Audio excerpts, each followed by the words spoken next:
Hello friends, welcome to my channel. आइए आज geographical practical से कुछ एमसीक्यू सीरीज कवर करते हैं।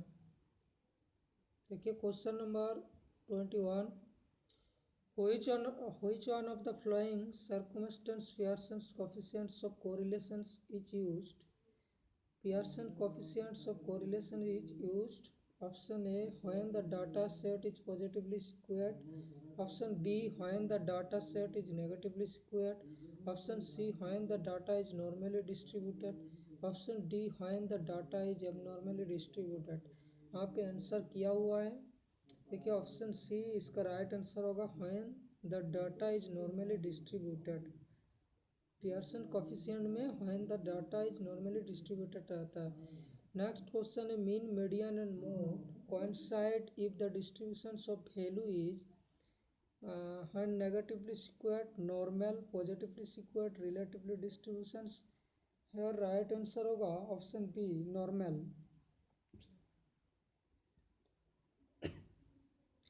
इसका एक डायग्राम दिया हुआ है, इसको देखिए क्लियरली समझ में आएगा।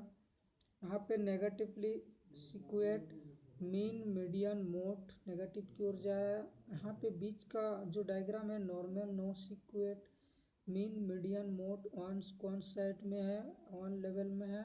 दैट्स मीन क्वेश्चन यही पूछा गया था, मीन, मीडियन, मोड जब एक लेवल में आएगा उसको क्या कहा जाता है, normal, no skewed. Mode, median, mean ये पॉजिटिवली सिक्वेट का डायग्राम है। चलिए नेक्स्ट क्वेश्चन की ओर चलते हैं। यहाँ पे मैच लिस्ट है 1 2। देखिए isopleth, dot maps, scatter diagrams, star diagrams, ये बहुत इजी क्वेश्चन है। आइसोप्लेथ का होगा, देखिए आइसोप्लेथ का यहाँ पे जो दिया हुआ है ऑप्शन 4 में, change which are relatively gradual. Dot dot maps का होगा distributions of populations.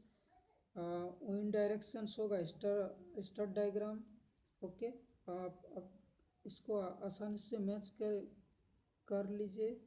Option B इसका होगा right answer, A4, B2, C1, D3। Okay, चलिए नेक्स्ट क्वेश्चन देखिए। Question number 24। Which one of the following measurements is used for inequality distributions of farmers' income subject to their land holding size of an area? Here question पूछा गया है farmers income subject to their land holding size of an area. ये कौन सा technique का under में आ रहा है? देखिए standard deviation, coefficient variations, Gini index. इसका राइट आंसर होगा गिनी इंडेक्स। ओके, इसका एक्सप्लेनेशन भी नीचे दिया हुआ है, इसको देख लीजिएगा आप लोग। गिनी इंडेक्स में क्या दिया हुआ है यहाँ पे देखिए, in economics the Gini coefficient sometimes called the Gini index or Gini ratio is a measures of statistical dispersions intended to represent the income inequality. यहाँ पे देखिए income inequality or wealth inequality का बात अगर आया तो ये गिनी इंडेक्स के अंडर में आएगा। Okay, within a nation or any other groups of people। Next question है question number 25। The dot method of distributions refers to iconic model, graphical model, symbolic model, analog model। The dot method of distributions होगा refers करता है analogue model. Analogue model क्या चीज़ है इसका भी देख लीजिए। In the analogue models instead of using limitations of original or symbols to represent its the feature being studied so compared with some completely different features by means of an analogy। an analogy model इसको represent करता है the value of depends researcher ability of recognizing the elements of common of two situations। Okay, next question देखिए। Next question है question number 26। which one of the following is a relative measures of dispersion, standard deviation? Option B coefficient variations, option C range, option D quartile deviation. Option B होगा इसका right answer coefficient of variation. देखिए इसका explanation भी दिया हुआ है, ये आप लोग देख लीजिए। ओके चलिए नेक्स्ट क्वेश्चन की ओर चलते हैं। If A map is drawn of RF scale 1/5500, which one of the following representative fractions will be correct if the map is reduced to half? Map is reduce to half, इसको reduced और enlargement दो question में पूछा जाता है। Reduced that's mean इसका half घटाना है, तो हाफ घटाने से क्या होगा देखिए, 1/5500 है इंटू 1/2 होगा, यानी 1/5500 इंटू 1/2 दैट्स मीन हाफ। आप इसको ये कर दीजिए,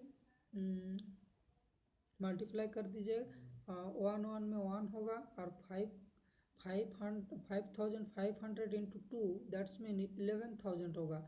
देखिए ऑप्शन में दिया हुआ है 1/11000 है, इसका राइट आंसर होगा ऑप्शन सी। ओके चलिए अब नेक्स्ट क्वेश्चन की ओर चलते हैं। Which of the following is most suitable to show the inequality in the distributions? inequality distributions को कौन सा टेक्निकों से दिखाया जाता है? सर्कल डायग्राम से, no isopleth, no Lorenz curve होगा इसका right answer. Okay Lorenz curve से, लॉरेंज कर्व देखिए इसका explanation. In economics the Lorenz curve is a graphical representations of the distributions income or wealth, distributions of income or wealth को representation करता है। It was developed by Max O Lorenz 1905। Okay next question देखिए, which one of the following technique is not suitable for showing urban populations on the map? अब यहाँ पे पूछा गया है कौन सा टेक्निक सुटेबल नहीं है अर्बन पॉपुलेशन को दिखाने के लिए। Okay is not suitable for showing urban population. Circles में तो दिखाया जाता है, डिवाइडेड सर्कल में भी दिखाया जाता है, स्फीयर्स में भी दिखाया जाता है। हेचुर्स ऑप्शन डी जो है इसमें नहीं दिखाया जाता है। इसका राइट आंसर होगा ऑप्शन डी। हेचुर्स का कैरेक्टरिस्टिक्स क्या है देखिए, hachures area an old mode of representing relief features को दिखाया जाता है। ओके चलिए इसको फिर पूरा पढ़ लीजिएगा आप लोग। नेक्स्ट क्वेश्चन है question number 30। The height of individual points on topographical maps are indicated by, spot height में भी दिखाया जाता है, बेंचमार्क में भी दिखाया जाता है। बेंचमार्क और स्पॉट हाइट का डिफरेंस क्या है ये आप लोग कमेंट बॉक्स में बताइए। Benchmark and spot height okay इसमें भी दिखाया जाता है। ट्रायंगुलेशन पॉइंट ऑफ ओनली इसमें भी दिखाया जाता है। That's mean option D all the above right answer होगा। ओके चलिए नेक्स्ट क्वेश्चन देखिए, which of the following is most appropriate for showing frequency of distributions? Bar graph, न पाई डायग्राम, न line graph. Most appropriate of showing frequency distribution, most appropriate इसमें line graph होगा। इसका right answer होगा option D होगा, इसका histogram है, histogram होगा इसका right answer. Okay next question देखिए, क्वेश्चन नंबर यहाँ पे हिस्टोग्राम का वो डायग्राम भी दिया हुआ है। Okay in which one of the flowing methods the interpolation is use? Interpolation isopleth में दिखाया जाता है। ऑप्शन सी होगा राइट ऑप्शन इसका option C. Okay question number 33। Which one of the following is commonly used for computing the average value of river discharge? River discharge harmonic mean, geometric mean, arithmetic mean और weighted mean. इसका right answer होगा geometric mean, option B right answer. Okay this sector diagram is also known as pictorial diagram, ring diagram, block pile diagram, pie or wheel or circle diagram. Option D इसका right answer होगा, pie or wheel or circle diagram. Question number 35, which list किया हुआ है, list में इसको ही करना है। क्रोक्रोमेटिक, क्रोसिमेटिक, आइसोप्लेथ, क्रोप्लेथ। देखिए क्रोक्रोमेटिक, क्रोसिमेटिक और isopleth and choropleth. Density operation ये क्रोप्लेथ में दिखाया जाता है। Use of letter sign and symbols like rice and WOT ये आपका क्रोमेटिक में दिखाया जाता है। कलर और टिंट लेयरिंग, अच्छा ये use of letter sign and symbolic choroschematic में दिखाया जाता है, और कलर और टिंट लेयरिंग एक क्रोमेटिक में दिखाया जाता है, और आइसोप्लेथ इंटरपोलेशन में दिखाया जाता है। इसको आप लोग मैच कर लीजिएगा, ऑप्शन ए होगा इसका right answer. Okay, next question देखिए 36, which one of the following is best suited to represent the decadal growth of population. यहाँ पे पूछा गया है the decadal growth of population कौन सा में टेक्निकों में दिखाया जाता है। Line graph, bar diagram, circle diagram, flow diagram. Circle diagram में तो नहीं होगा, बार डायग्राम भी नहीं होगा, लाइन ग्राफ होगा इसका राइट आंसर, लाइन ग्राफ होगा इसका right answer. Okay, next question देखिए question number 36, in which of the following diagrams the relationship of relative humidity and temperature is depicted. Relative humidity पूछा गया, दैट्स मीन क्लाइमोग्राफ होगा। और heather graph में क्या होता है, रनफॉल और टेम्परेचर को दिखाया जाता है। ओके,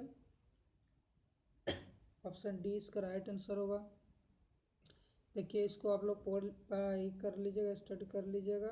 चलिए इस नेक्स्ट देखिए, यहाँ पे देखिए बहुत इम्पोर्टेंस दिया हुआ है क्लाइमोग्राफ का। Raw it denotes short valve temperature below 40 degree Fahrenheit, 40 degree Fahrenheit and relative humidity over 70%।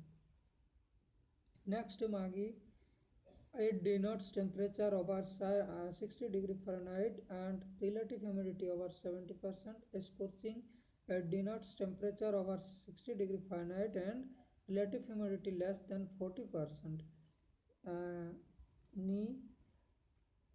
Keen, it denotes temperature below 40 degree Fahrenheit and relative humidity less than 40%. The climatograph was devised to show the scale of habitability for wide settlers within the topics. Okay, चलिए next question देखिए, which one of the following maps is known as dynamic map। Dynamic map कौन क्या है, dot map नहीं, क्रोप्लेथ भी नहीं है, आइसोप्लेथ, flow map, ये फ्लो मैप होगा इसका राइट आंसर। ओके, चलिए इसका एक्सप्लेनेशन दिया हुआ देखिए। नेक्स्ट क्वेश्चन है, rate accessibility can be represented by bar diagram, flow line diagram, pie diagram, circle diagram. इसका राइट आंसर होगा flow line diagram, option B. Okay, चलिए next question, map showing the depths of ocean and sea is termed as ethnographic नहीं, orographic नहीं, geological map नहीं, bathymetric map. Option D, बहुत easy question था, option D right answer. देखिए इसका explanation भी दिया हुआ है। Okay friends,